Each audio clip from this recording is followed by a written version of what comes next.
Xin chào các bạn, hôm nay mình xin chia sẻ đến với các bạn cách làm món đậu hũ trứng chiên. Đây là toàn bộ nguyên vật liệu để làm nên món này ha.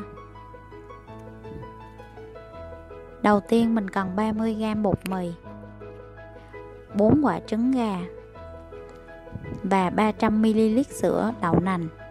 Nếu các bạn có thời gian thì mình có thể mua đậu nành về ngâm, xay và nấu. Nếu không có thời gian thì mình cũng có thể là mình mua nước đậu nành nguyên chất ở tiệm cũng được ha. Và mình cần thêm một ít muối để cho món của mình nó đậm đà hơn. Và mình chuẩn bị để sơ chế ha.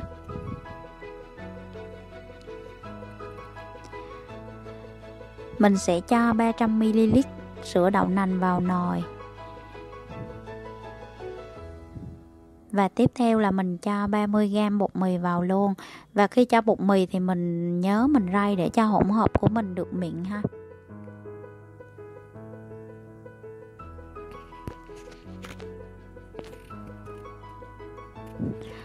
Sau đó thì mình sẽ khuấy tan bột mì.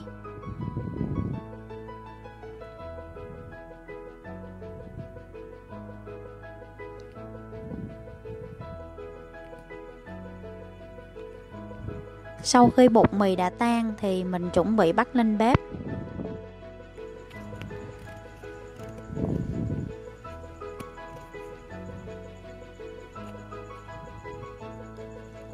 Và khi mình nấu thì mình để lửa vừa và thấy hơi có bốc hơi lên nhẹ, hơi ấm một tí thì mình sẽ tắt bếp ha.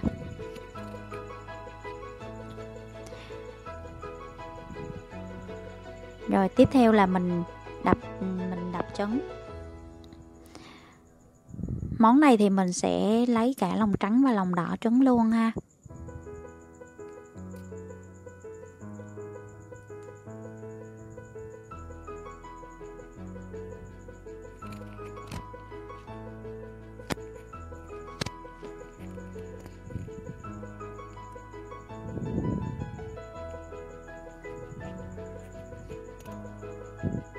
Mình khuấy trứng cho tan.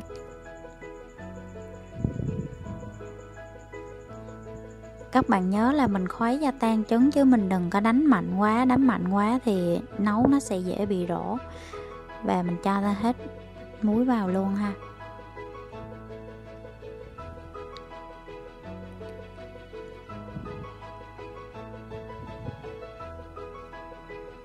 Rồi mình khuấy cho tan lòng trắng và lòng đỏ luôn.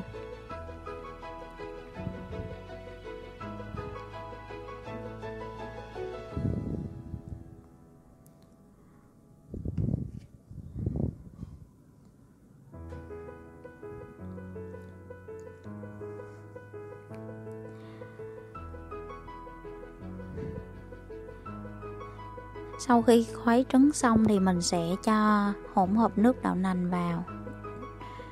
Mình sẽ cho từ từ vào ha.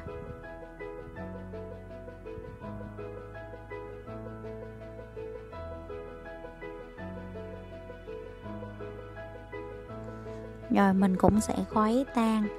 Đây là hỗn hợp của mình ha. Rất là thơm mùi trứng, mùi sữa đậu nành.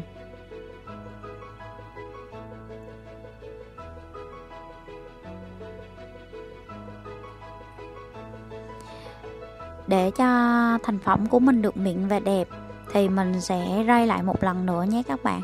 Khi mình rây như vậy á, thì sẽ lọc ra được nếu như mình đánh trứng mà không có đều á, tròng trắng nó chưa có tan ấy, thì cũng lọc ra được những cái chồng trắng nó không có tan như vậy thì hỗn hợp của mình sẽ đều mịn và không có bị tanh mùi trứng ha. Rồi sắp xong rồi.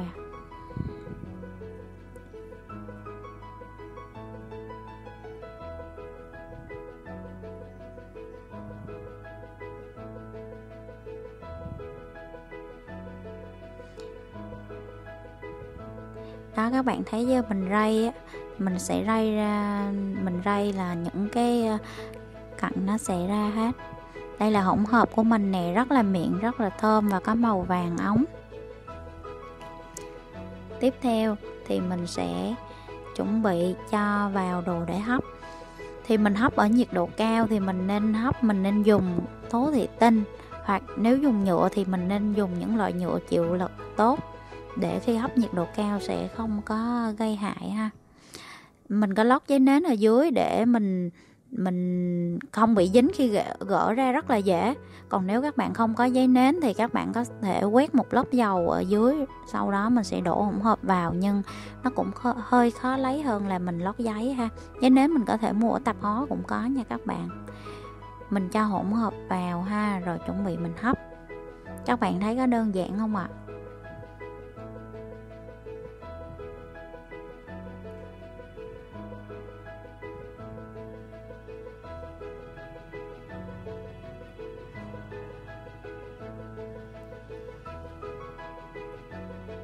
Rồi đây là hỗn hợp của mình ha, rất là thơm nha các bạn.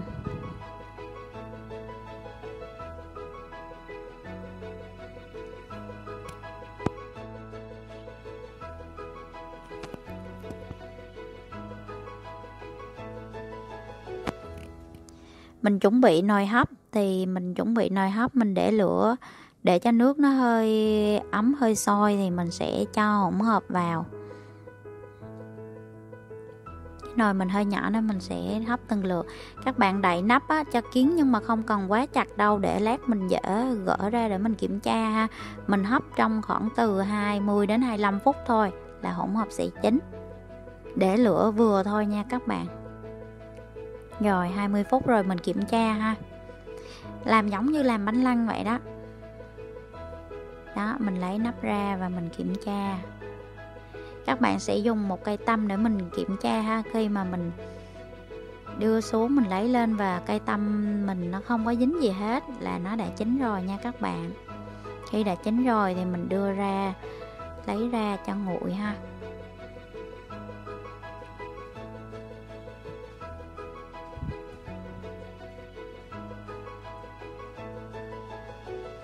Và đây là thành phẩm của mình, rất là đẹp ha. Mình sờ tay vào cũng không có dính luôn, rất là thơm luôn.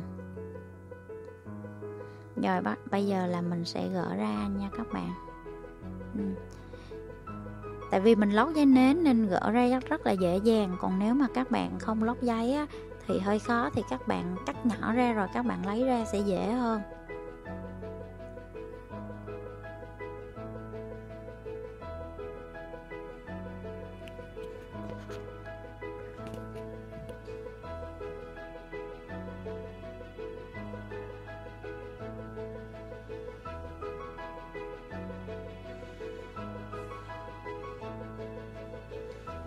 Rồi, đây.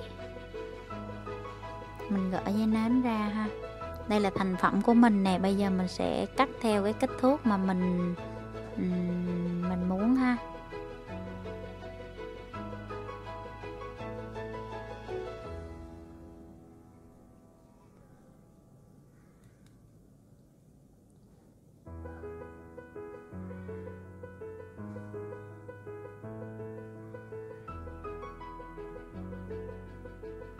Rồi, rất đẹp đúng không ạ? Đây là thành phẩm của mình nè. Rất là đơn giản, ai cũng có thể làm được hết. Các bạn thử làm nhé.